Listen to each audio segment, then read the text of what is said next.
Mr. Sowunmi joins us in Ibadan, where incidentally the convention of the People's Democratic Party is slated to hold on the 15th and 16th of this month. It's good to see you, Mr. Sowunmi. Thank you so much for joining us.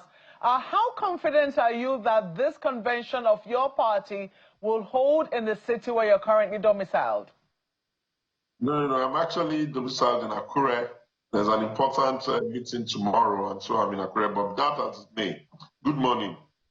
You know, the People's Democratic Party of Nigeria has lost its unique, fundamental, ideal, original principle. We are not a political party that ordinarily would want to do a convention and people will be struggling to buy forms. We're not a political party that will print one form however we may want to back a candidate. That's not who we are. We are not a political party that does zoning in a manner that nobody can explain clearly what was zoned where, who was zoned what, and how people can buy forms. We are not a political party where G1, who broke away from G5, will suddenly be the one that is masquerading and manipulating the process all by himself. We're not a political party where the National Organizing Secretary, whose office and title is responsible for the activities of congresses and such, will not know. We're not a political party where the National Secretary, however you are angry with him, will be unaware of the processes that we're running. So, you know, everything that has a beginning sometimes can have an end. And because a political party is not really a human being that can die, it's a registered organization. So I think that we'll wait and see. There are cases before Justice Omotosho, as I'm aware, and I have a feeling that some of these issues may come up there. Once the judge looks at it very well and takes a position, we'll then know how to continue. But one thing I can say for free is that this is not our party. This does not, we are not a portmanteau political party that one person puts in his box and runs around and pretends as if he's running a party. No, that's not who we are. So we'll see how it goes. Will he hold? Who knows? If the judge says we can go ahead, we'll try and see what we can do. If the judge says we have not to build our own laws that we created for us, obviously I'll expect him to say, no, you can't build this, you can't continue like this. Society cannot allow you to run riot on your own laws. If the members of the party feel that, no, this is too much for them, of course, they will boycott. If the people that have authority today, the G1, you know, 5 men call themselves G5, and suddenly there's a G1 now that is masquerading as the one that is cleverer. He has lost his 4 brothers. He has lost the former vice president. He has lost a lot of governors in the southern hemisphere, and yet they are trumping their chest that they know what they are doing. Good luck to us. Those of us who are holding on and just, you know, holding our breath, is because we know what this party was ab initio from 98, and we're a political party that no one individual owns. Our party is noisy sometimes, it's democratic and all of that, but we're not a party that runs a medley of misdirected activities and comes in front of the world to say it knows what it's doing. I'm ashamed, I'm embarrassed to be allowed to allow me to buy that form. I'm even disappointed that those of us that are members of the party, we don't even know what is zoned to where, let alone know when the forms were sold. We are a party that once we are running congresses, people are flying all over the place, you know, trying to jostle for those positions. Public secretaries all over the place campaigning and making posters, e-banners. Chairman is visiting state caucuses and all that. No. This is not us. And alas, what we feared has started to hit us. So, I mean, it was the governors who came up with this idea of a consensus candidate. From what you're saying, it appears that you're waiting for this judgment to be delivered by the Federal High Court on the 30th of October. So in like 2 days, we should get that judgment from the Federal High Court. However, while we wait for that judgment to know whether or not the convention will hold, from what you have seen so far, because some people will say for a convention to hold, there must be certain processes. There must be congresses conducted. There must be a number of other, I mean, we've just seen Mr. Sowunmi try to go and buy a form, even though he's also been told by Mr. Umasani that this is not the day to buy form. This is the day to submit forms. We're going to be today they're supposed to start screening of the candidates who had purchased the forms, but it doesn't even appear that anyone knows where that is taking place. So, from your own analysis, has the PDP followed within its own steps? I mean, has it followed its own rules according to what should happen when a convention is expected in about 2 to 3 weeks? You see, thank you very much. One of the major challenges of governors thinking that they own parties and they are the only ones that have the gravitas to run parties is that it could work if that governor is someone that has been part of our party from the get-go. Somebody who is part of a political party called PDP from the get-go will be able to know that this is not who we are. But if you come in the afternoon, join our party in the evening, they give you our ticket, everybody works together, make you governor, it's possible for you to think that this is a party of anything goes. Ironically, do you think that Sule Lamido, as highly placed as he is, one of the very, very, very strong-willed political leaders in our country, with great experiences from the days of SDP, even before SDP, do you think he's a child that will just come and start saying he wants to buy the form? If you had produced the form, if you had announced the form, if you had allowed people to buy the form, if you had been transparent and honest, why would the National Organizing Secretary, in whose office, that is the engine room of things like congresses, like things like buying of forms and all, that's why we normally do it. How did the National Organizing Secretary suddenly become unaware of what you are doing? How is it that the National Secretary suddenly is unaware of what you are doing? Okay, then, the question then is, who is aware? Who is aware? By our constitution, we're not a portmanteau political party, I keep repeating. A portmanteau political party is a political party that, oh, the chairman is the founder, is the owner, is the presidential candidate, and all. That's that type of party. We're not even a political party that is a garrison, where one man just backs another and it takes effect. That's not who we are.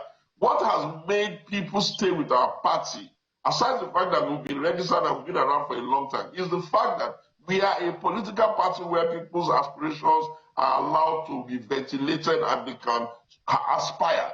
When we now reduce ourselves to this joke that they are calling managing party, you know that we are just joking. Number one, the Supreme Court said it's internal affairs, because I know that's the kind of nonsense they'll be spewing out of their mouth and be deceiving themselves. The Supreme Court did not say that because it's your internal affairs, you will not obey your law. That's not law. The Supreme Court did not say that all the processes of your party will give you the right to disenfranchise people who are already allowed by the Constitution of the Federal Republic of Nigeria to aspire for position in a free joining association called a political party. The Supreme Court did not say that organizations that are unknown to our law, we don't have a governors forum. We have a BOT. We have a working committee. We have NEC. There is no constitutional provision called governor. So the committee of gentlemen who are on the platform of the party and probably have access to funds, who can then bring some of those funds to help the party, does not elevate itself into a life organ of the party. I don't see how this will work. And unfortunately, you mentioned, sorry to interrupt you. The backline of the party, people are getting really ridiculously tired. You mentioned before that there was G5. I mean, G5 everyone was aware of. I mean, they were the ones who said, look, we're unhappy with the zoning arrangement that had been done pre-2023 for the 2023 elections, and they stood their ground. But now you're making reference to a G1. Who precisely are you referring to? Thank you very much. Trust you to ask me that question. You see, 5 gentlemen created a G5, Governor Wike, Seyi Makinde, Governor Tom Ugwuanyi, and the other man from Enugu, I think. They basically represented the face of the G5, but there were other members. Now, one person, Seyi Makinde, who has now considered himself into a G1, has not carried along his 4 brothers, assuming we were to say they were right.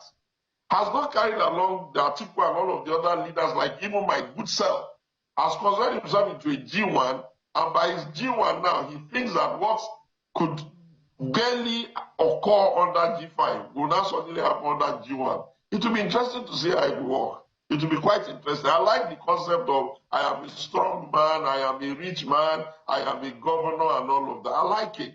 But I also like the concept of being sensible to know that what will not obtain here will not obtain here. the cases that will come as a result of this is just going to be too much. If we're not even careful, we will not have candidates. Because you cannot tell me that today will not go to court.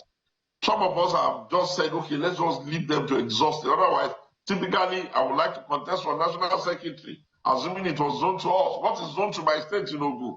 So Sheikh Makinde is going to sit down there, be manipulating the party, suddenly pick the secretary, pick everything, run everything. When did he even join our party? The last I checked, except when he was coming to be governor here, he was not even a member of the party. He used to run his campaign and his ambition under different parties. But you see, it is only the person that knows the value of a baby that can look after it. That was why the mother of the wise mother of the woman said, Solomon, oh, don't kill the baby, give it to her. The one that does not own the child doesn't mind if they break it into pieces. In any case, he has no interest in it. So why do we even believe that all this charade that he's doing, himself and his friends, is not a manipulative attempt to even make the party completely unable to even assert itself or even produce what can be easily acceptable as an aspiration?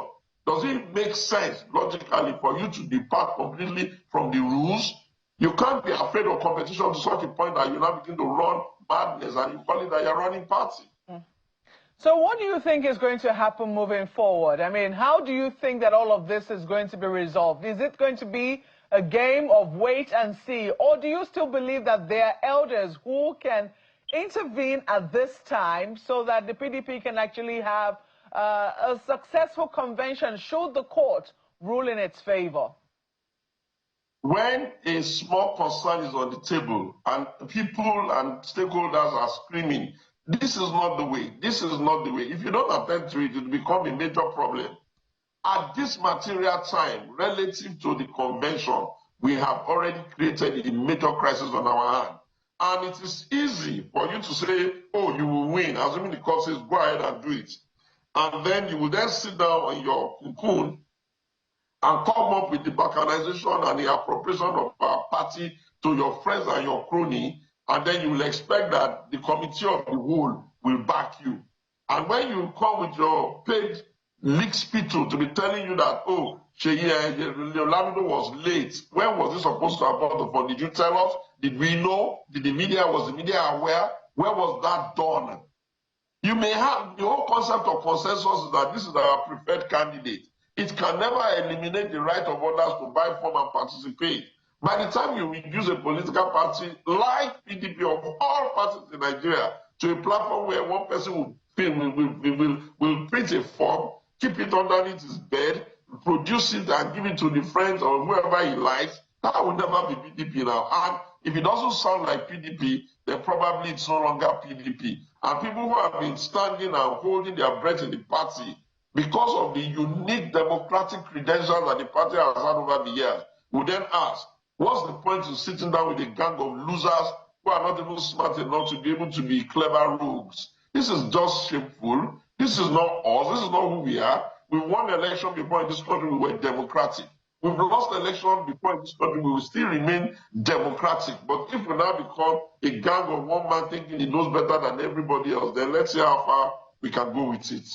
Well, you'll certainly be keeping tabs on developments within your political party, the People's Democratic Party. We have to thank you for sharing your insights with us this morning, Mr. Sowunmi, who is a chieftain and member of the People's Democratic Party. Thank you once more, and all the very best. Thank you.